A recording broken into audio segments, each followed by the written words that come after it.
Hi, it's Greg, and today we're going to start a new sign,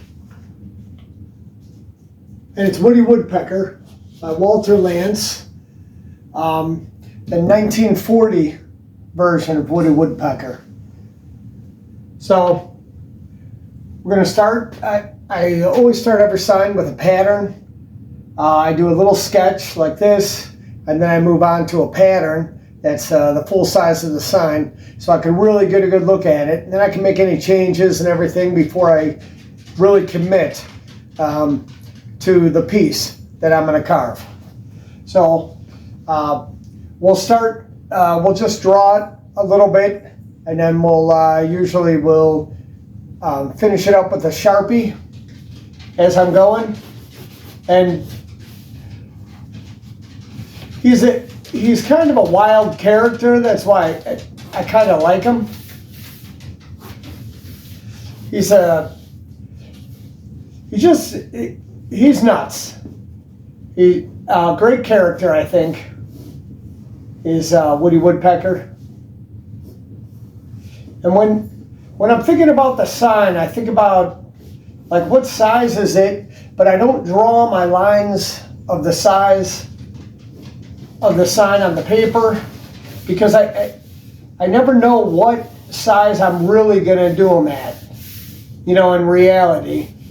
So, and I don't like to have a border oh, I gotta stop my line right there.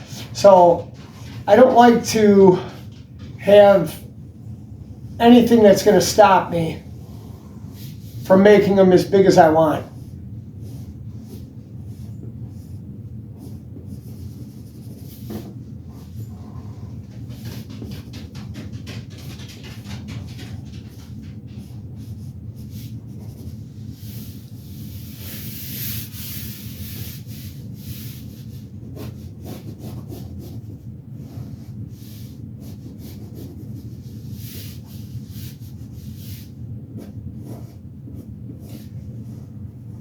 I like his little furry neck.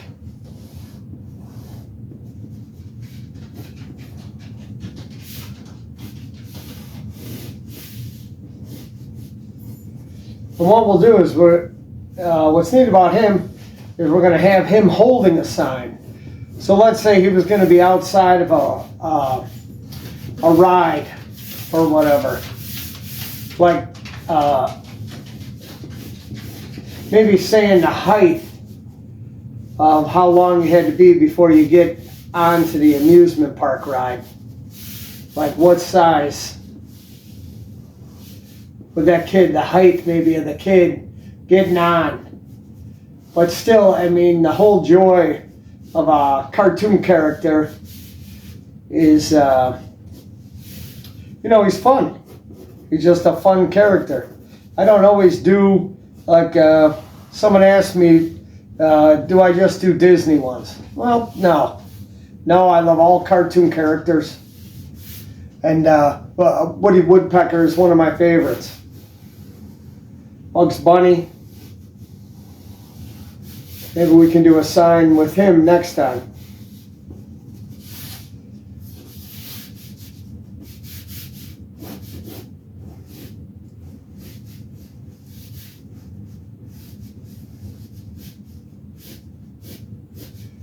So when you do a drawing of a character, maybe a little erasing might help.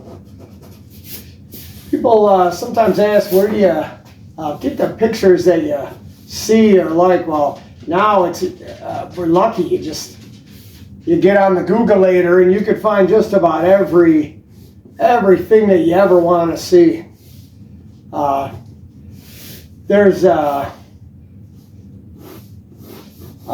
can get it from a coloring book. And then if you're not really good at drawing, it just doesn't matter, because you can use an overhead projector, and maybe I'll show you how that works next time. You could do little squares. I could have covered that drawing with squares, and then did the whole thing like that.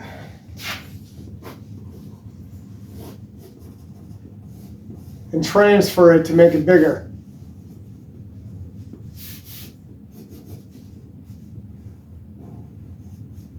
It's got a nice smile.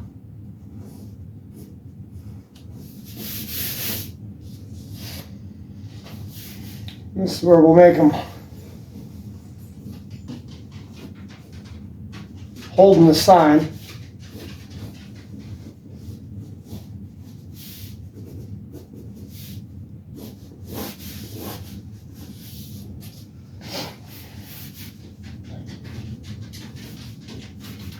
And when I'm drawing for a sign, I try to do it in layers. Like I have part of him, let's say, hanging out. He's hanging out at a sign. It gives him more of a 3D because you're working with, I'm working with, like, let's say a 2-inch piece of material that we're going to carve. So to have them come out, my background, the background would be like, let's say like that, like curves.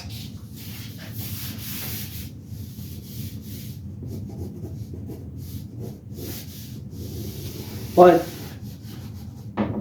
there, like that. And you can see where the tail's coming out of the background. That, and his hand, his top of his head, his beak, put that in front of the sign. This thumb is in, he's holding it like that, and the sign is here. His feet are a little bit out of the background of the sign here, like this. It's curving up behind him, and then coming out, and then going up to this curve.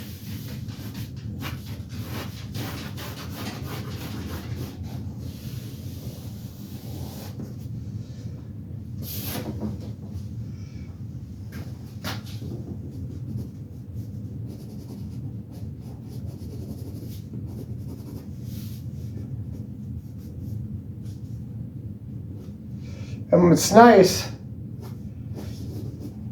you can see here, he's got green eyes, a green tail. That's nice for colors. Yellow, blue body, red. He's got a lot of colors on here. Maybe this would be nice in a light blue. Put like, say we're gonna put words.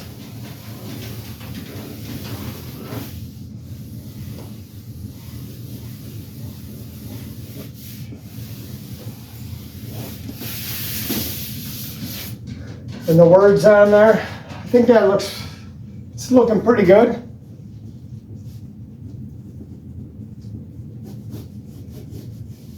We're really having them come out of the background.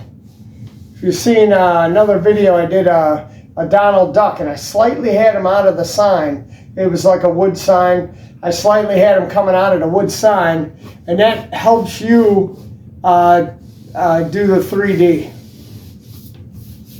Makes him feel like he's 3D, like he's coming to life, like he's coming out of the sign or off of the background, like he's there with you.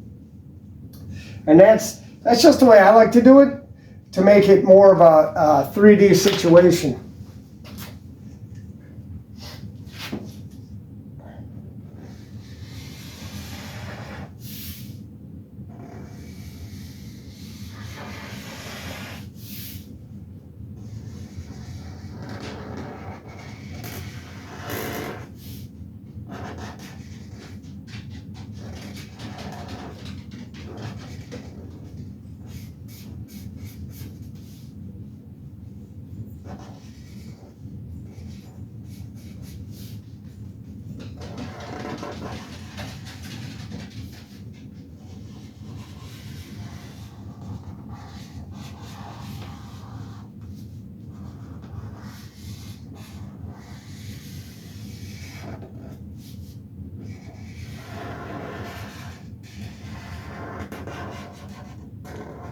And each one of these lines will be carved. You'll see when we start the sign, I'll be carving each line. And then some areas will go back. Maybe I try to think of a sign being like how many layers back am I going to do? Like his hands, and especially this one, these would be out. His stomach would be out. His head will be out. Then his neck, because his head is sticking out, his neck would be, let's say, level 2, going down almost to the level 3.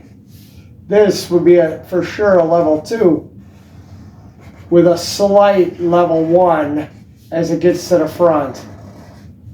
And that helps just pick like how many levels I want to make back. And I keep on letting them go back and forward. The background of them would be all the way to the back. If there's 4 levels, it'd be all the way to the back. This way he's really coming out. Even though the sign is only 2 inches thick, it would really make him feel like he's popping out of the sign.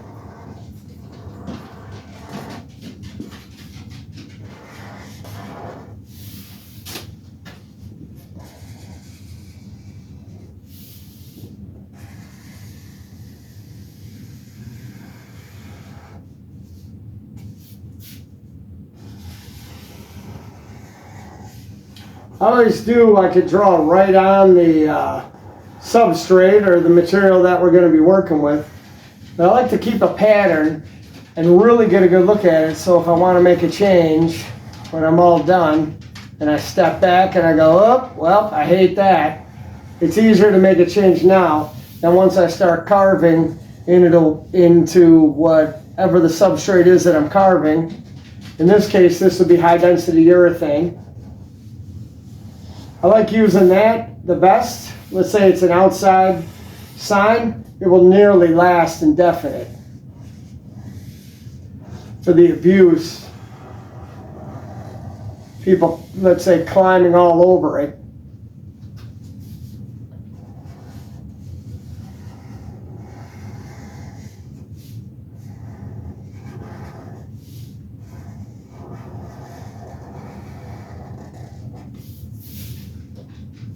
And for his tail, one of the pieces will be level all the way out, at an angle out of the sign, and one piece will be behind it. So it'll be like that. Like if you held your hand over one another, one is behind the other. So this one will be behind the front one. And that really helps the eye think. Oh, that's horrible. Really help the eye think that it's really starting to become 3D.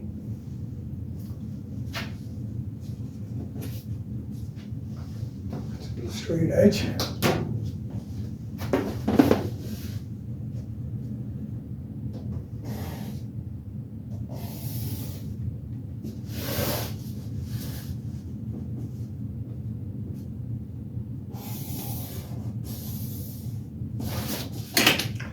Now, you can measure a lot and do all that kind of stuff, but in reality, when you do letters and shapes and like a sign, people spend a lot of time trying to measure and get it exactly perfect. And really the goal is no one walks around with a tape measure. If it looks good to you, it looks good to most people. Oops.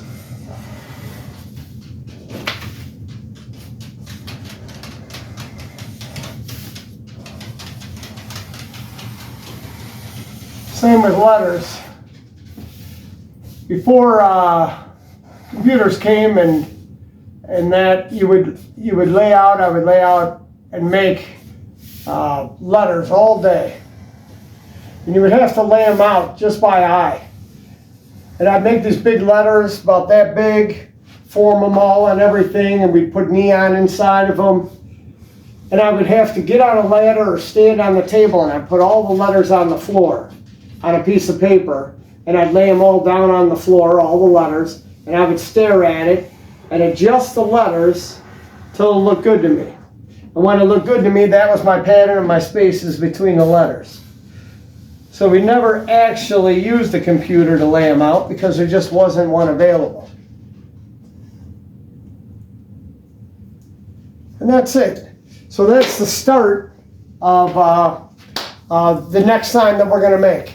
So it's going to be the 1940s Woody Woodpecker. Well, my name's Greg. This sign's complete, Woody Woodpecker. Now we're going to take him and we're going to transfer him over to the substrate in the next video. Then we're going to start routing them out and carving, and then my favorite, painting. So if you want to see this and all my other videos, like and subscribe and hit that notification. You won't be disappointed. Thanks and have a great day.